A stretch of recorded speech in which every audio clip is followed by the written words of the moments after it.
Hey guys, what's up and welcome back to Nostalgia Unboxings, and it is finally time to do my review of the Titan class Autobot arc.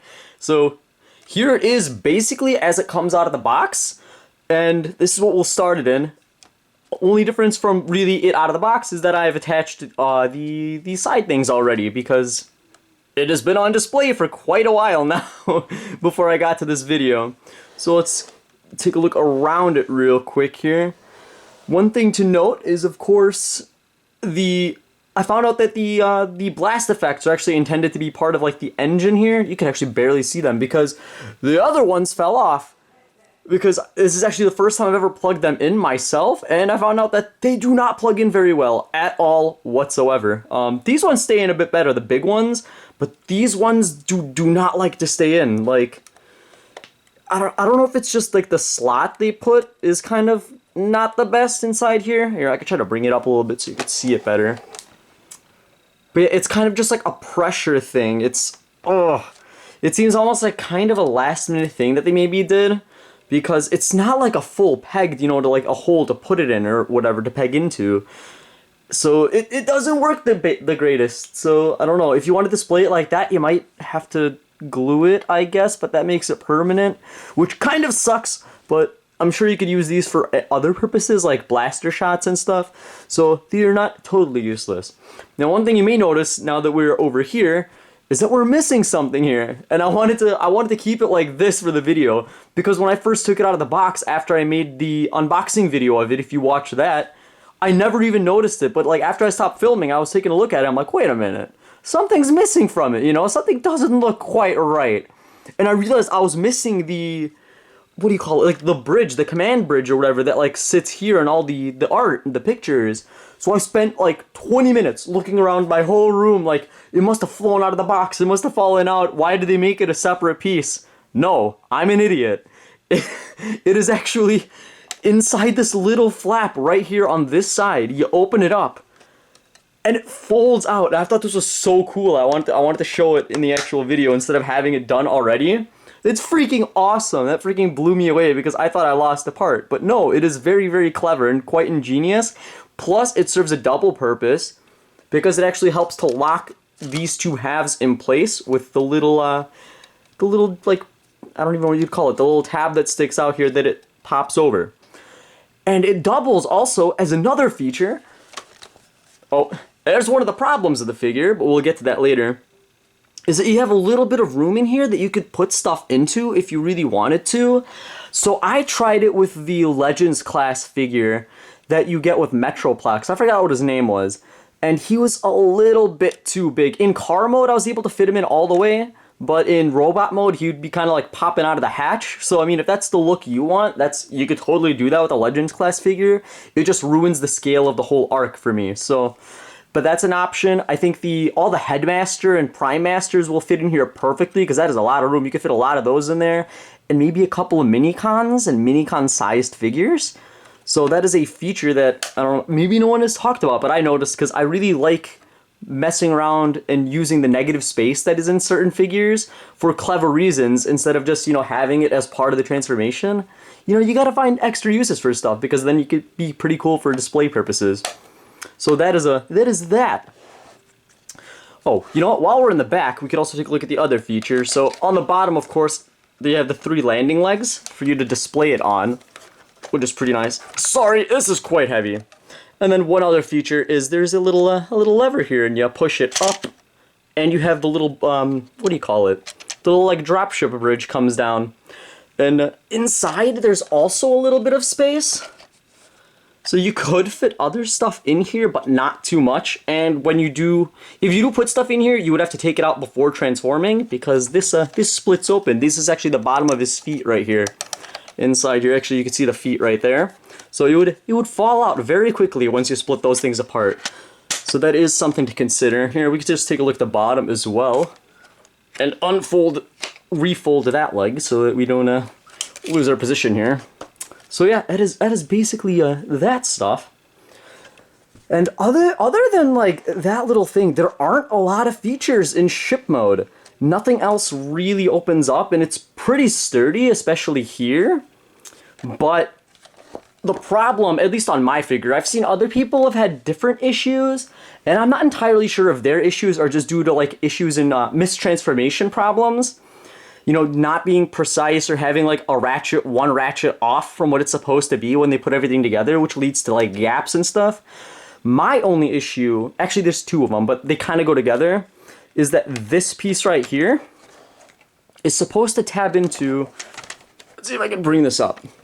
You see, you could barely see, but there's 1 and 2 little plastic things that stick out, and then there's 2 tabs on the bottom of this, and they're supposed to like mate and stick into each other, and it does not work at all. I've been able to kind of force it in, and it's like, I don't want to say force because that implies you're putting a lot of stress on it, but like you just kind of like maneuver it and push it in, but it just pops out immediately.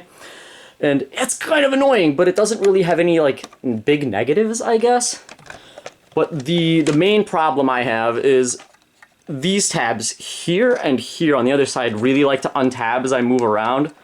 Like that, you can see it kind of splitting open, and it'll like pop out like that sometimes when it's in motion. But as long as it's on display, it holds together perfectly fine. So it's only a real problem if you're like trying to play around with it or maybe move it from point A to B. You gotta be a little careful for it to not start to, you know, split around this area. Although personally, I still don't find it to be that big of a deal. As long as you're careful, you can avoid any of like the problems that could be associated with it. And again, it has no problems whatsoever when it's on display. And I've been displaying mine, currently my Arc, has been basically in robot mode because it takes up less horizontal space because, you know, it's standing up.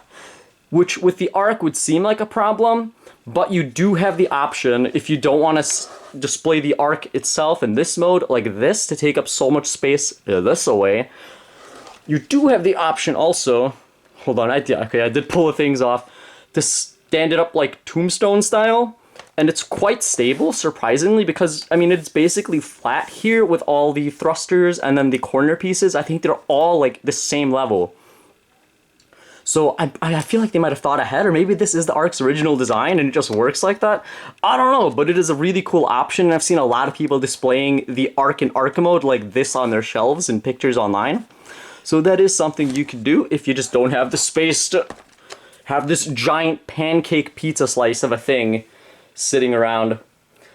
So some of the downsides in this mode, especially because they don't show too much in robot mode, and we'll take a look at why later, but you'll see these huge gaps here. They do sell filler kits third party that I've seen some people using. Personally, I'm not a fan of that. I don't want to spend extra money in an already expensive figure, and I'm just not as bothered about this as some people might be, because, you know, again, you could put little like headmasters or the mini cons and prime masters and stand them up here to fill in the gap, make it look like a little what do you call it, like a little flight deck or something. So that's kind of the way I try to look at it, to get a positive out of a negative, so it doesn't bother me as much just because of the mindset, I guess. But it's these, so this is a, you know, huge gaps that kind of bother some people. And this thing is more something that bothers me. I don't think I've seen a lot of people complaining, but I find all of these turrets to be very weird, because it looks like almost like maybe they intended them originally to like fold up and down inwards, because it might be hard to see, but under each one of the turrets where the barrels are, there's just a solid slice of plastic taken out of the shell, and you can just see right through it. And it seems so pointless to me in its current state. I'm not sure why they did it like that. I guess on their end it does save some plastic with each of these little bits, but like, it really seems like something happened with the design here that caused those to be a thing, because, I mean, I can't make heads or tails of it. And I think it looks just really weird, because it's just these weird gaps or whatever that take away from it, and there's seemingly no purpose to me. Because, I mean, the only purpose I could see is that they originally intended either for the turrets to pop in and out, and maybe pop out like that, so the barrels would fill into the gap, or that the barrels would be able to rotate and move around independently so you could pose them all, which would have been really cool, because unfortunately, as some people may have noticed already, the Arc doesn't come with any weapons of its own. It is just a big bot and then the Teletron 1. So I think most of that is basically what we have in this mode, right? So we will jump to the Arc in robot mode. And here we are. As you can tell, He is very, very tall, as a Titan class figure should be. But actually, compared to a lot of the other Titans, well, I should say compared to some of the Titans, he is not so tall. So he is actually, I unfortunately don't have him open right now. I do have him in a box somewhere. But he is supposedly, from pictures I've seen in comparisons, roughly the size of the Titan class Omega Supreme. And I think Trypticon also kind of sizes up with him. He's a little bit shorter, from what I understand, than Fort Max and Metroplex, but not by much. So he is still very much a Titan. And I think we'll lay him down. Yeah, something like this, just to get him in right now. So first thing you'll notice, the color scheme is, you know, basically the same as the Arc. But I think my favorite part of this figure by far is the thrusters. I think the paint on it is amazing and it really, really makes the figure pop. Actually, hold on, I have an idea.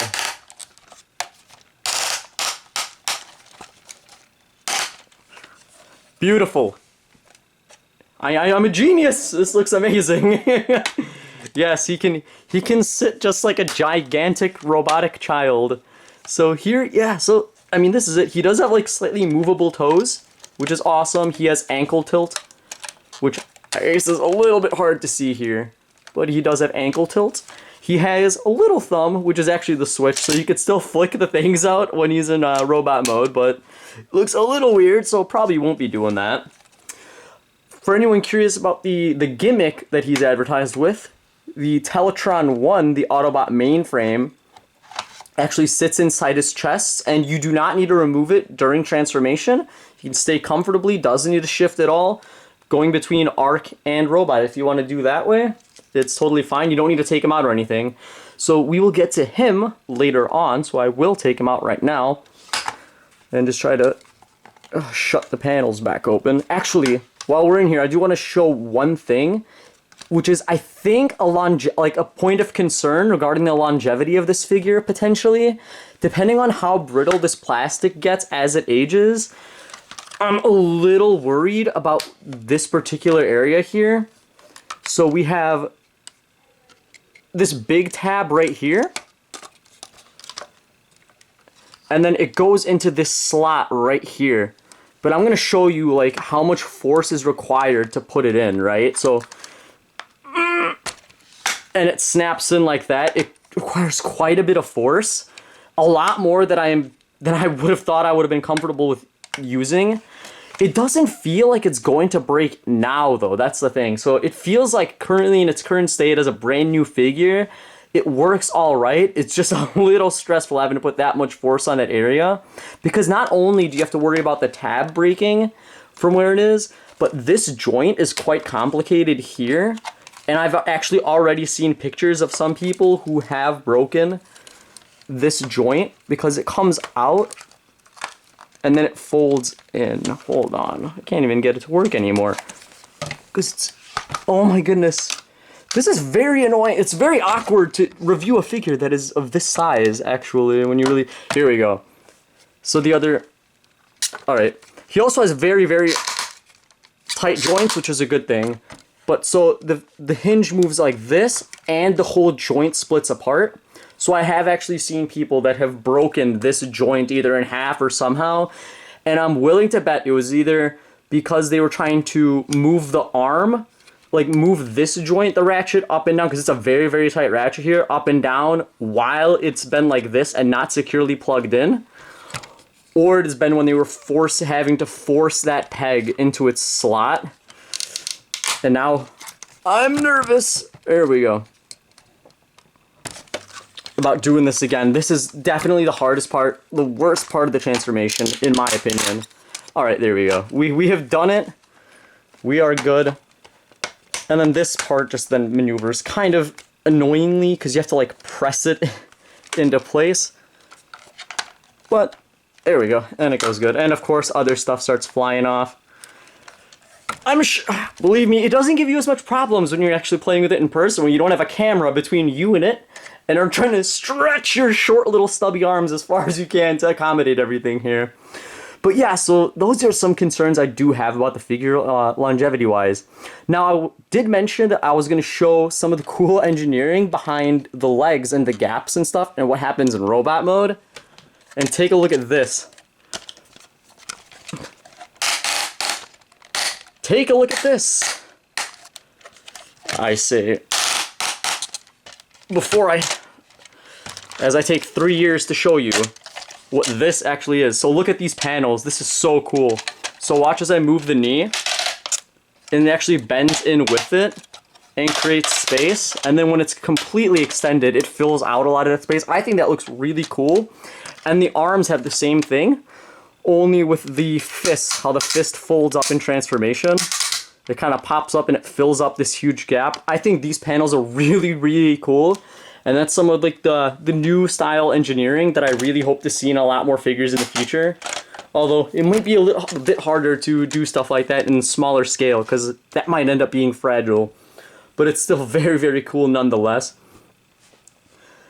And robot mode is, again, pretty simple. Actually, it might have less features on its own than the Arc does.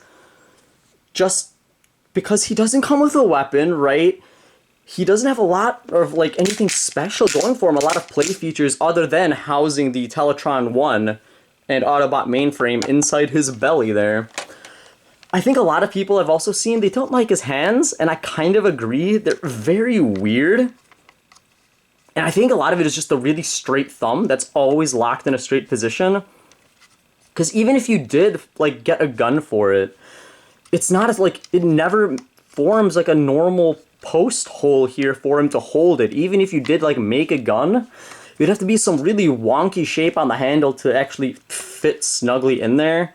So it's just so weird. Or maybe at least they could have added an extra knuckle hinge here for the price. All the fingers are connected too. Like I think even Metroplex, the first of the new Titans, because I can't see him now. He is quite packed away as well. Mine's been out since I bought him. But I'm pretty sure he has individual fingers, or if he doesn't have individual fingers, he definitely has a knuckle joint, because I know he has like really amazing hand articulation, which is really weird. Like, I don't know why they chose to do this here, because it seems so just wonky and useless, and it kind of hamstrings even third-party stuff if you want to get a weapon for him. Which, yeah, I mean, it sucks, but what can you do, you know? I think what you do get with this set, though, kind of makes up for it, because the Teletron 1 is really cool, as we'll get into. And, oh, one other thing. His head? We should take a look at the sculpt, shouldn't we?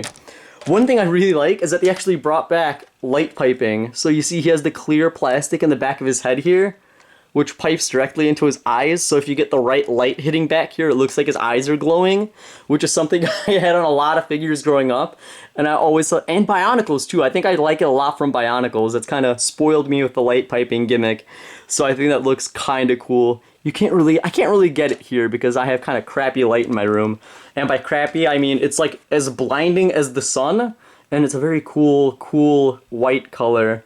I don't know what is up with the bulbs. I don't like it, but I also don't not like it enough to bother changing it. So yeah, you can't really see the effect good here, unfortunately, on camera, especially. Even in person, I can't see it too well. But it is there, and if you have a situation that does suit it, you will probably be amazed, or at least kind of, sort of amused by it, because I think it does look kind of cool to have the glowing eyes. And yeah, I mean, he is very simple. He can be posed in very cool ways, though, because he's so skinny everywhere. He has waist swivel and everything. I mean, it's hard to do with one hand because a lot of this is so stiff. But, I mean, he can move in so many positions. And I think the thumbnail should show exactly how you could pose him. Because I had him actually on display like that for a while. Because, like, I saw how flexible he was. Because he's not super chunky. Like, I don't know, Metroplex and Fort Max, to me, they feel very blocky and chunky. Whereas the Arc has such a beautiful form, in my opinion, and I know it's hard to see it when, you know, I can't get a good camera position to fit him all in because he's so frickin' big.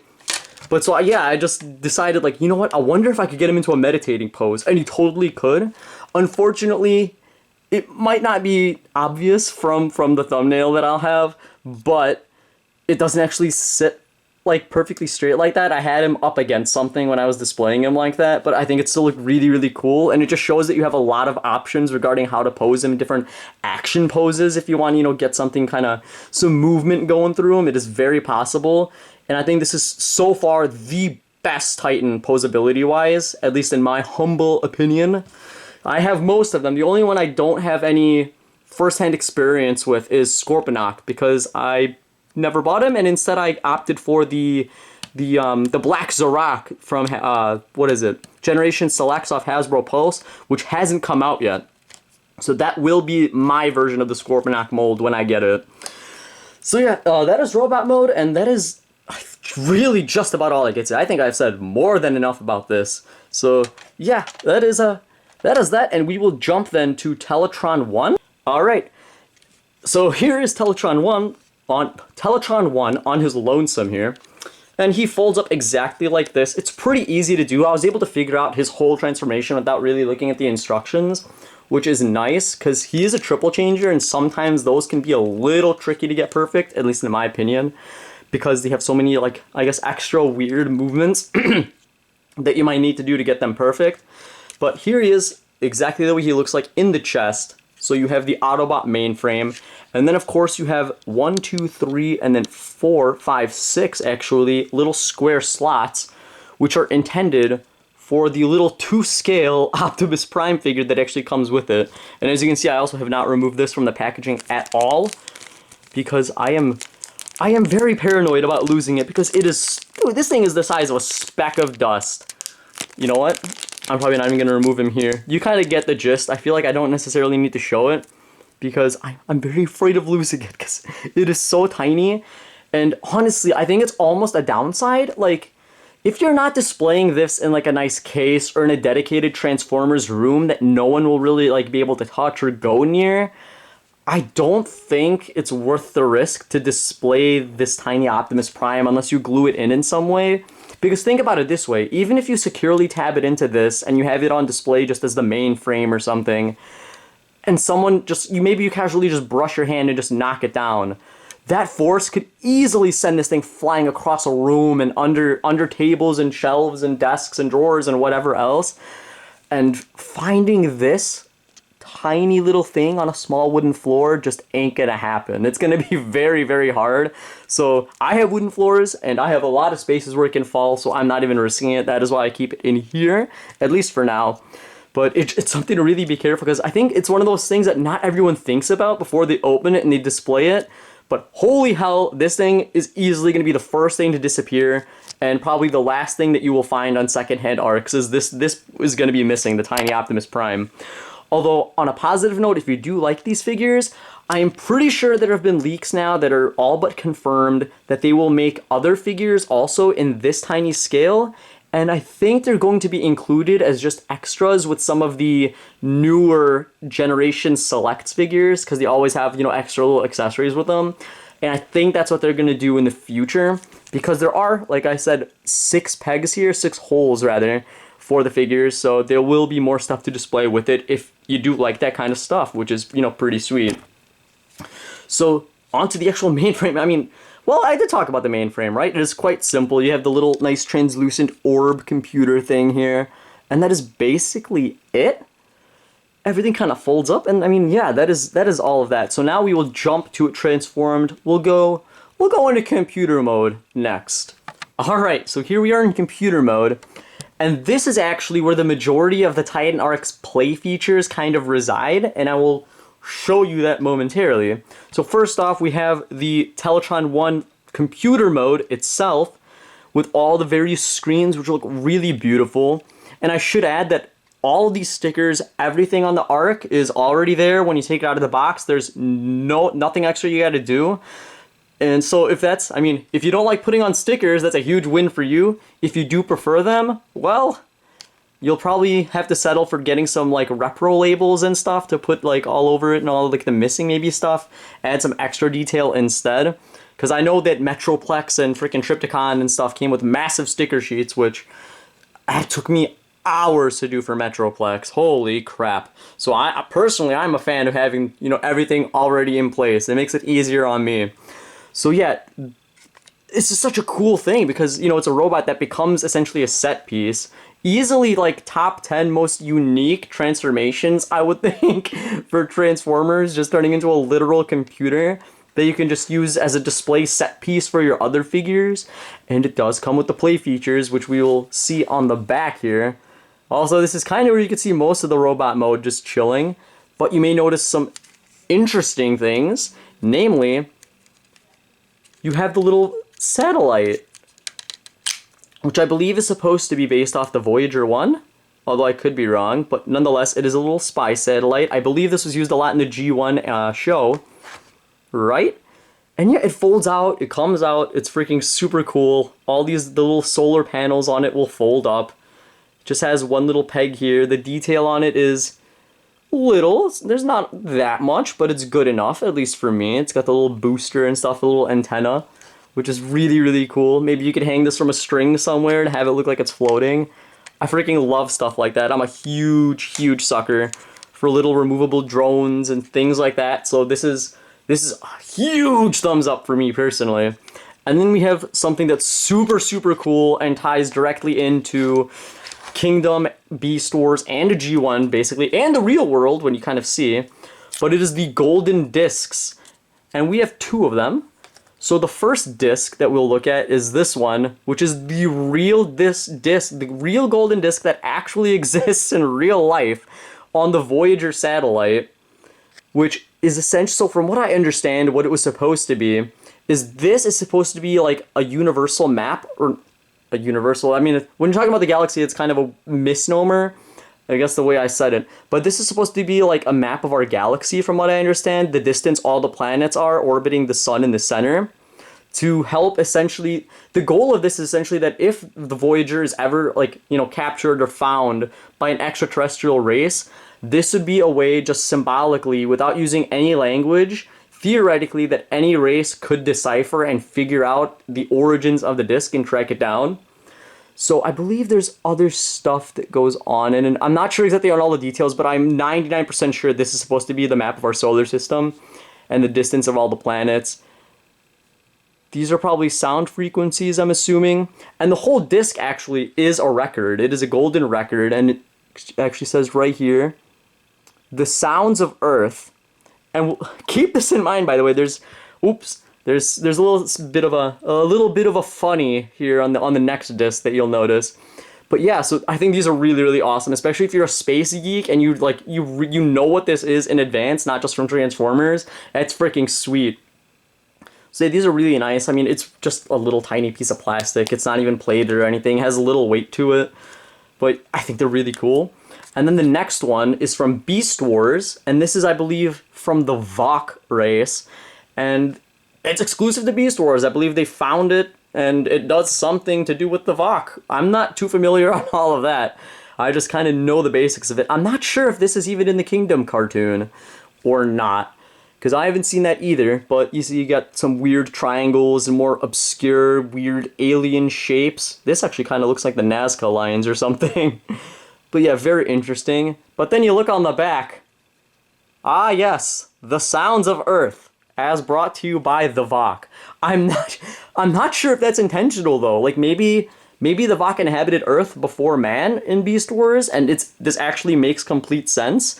I don't know. Personally, my current theory is that they just used the same mold and just didn't give a crap enough to change it to not say the sounds of Earth on the press on this one. I think that's kind of funny though. But it's super cool that you just get these little gimmick pieces and stuff. So really fun, adds to the play value, you know.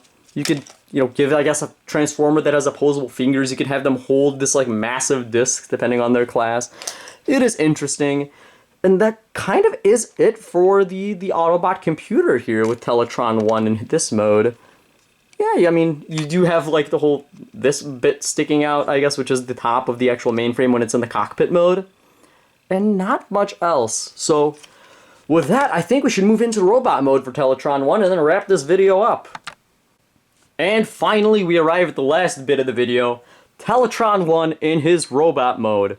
So very simple. Most of the play features are basically, you know, all the play features really are the same, exactly the same as the computer and whatnot, so we don't need to really look at those anymore.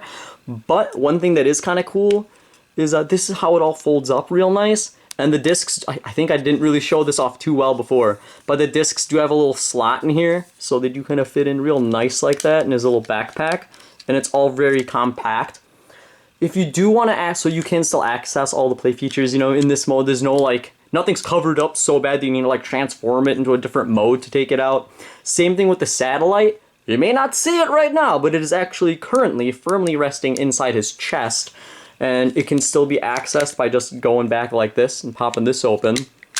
And just kind of rotating the whole thing down as part of the transformation. Just kind of reverse it and you can pull the satellite out if you want.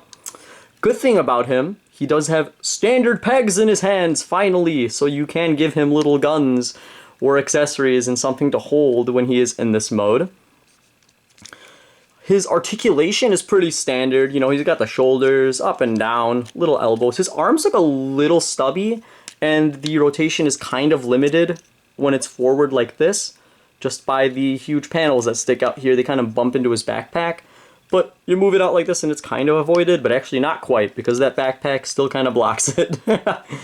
So yeah, he got knees. He does have hips, or not hip swivel, my bad, ankle tilt here, which is really nice. I'm really glad that this is a standard thing in a lot of the mainline Transformers now, because it really does help you display them properly without, you know, the classic, you know, the old-fashioned style. The way that we had to do it back in my day was having the legs just sideways like that, slanted, and then you gotta fiddle around, get it perfectly balanced just on the sides of the feet, and it was a very annoying time to be a kid.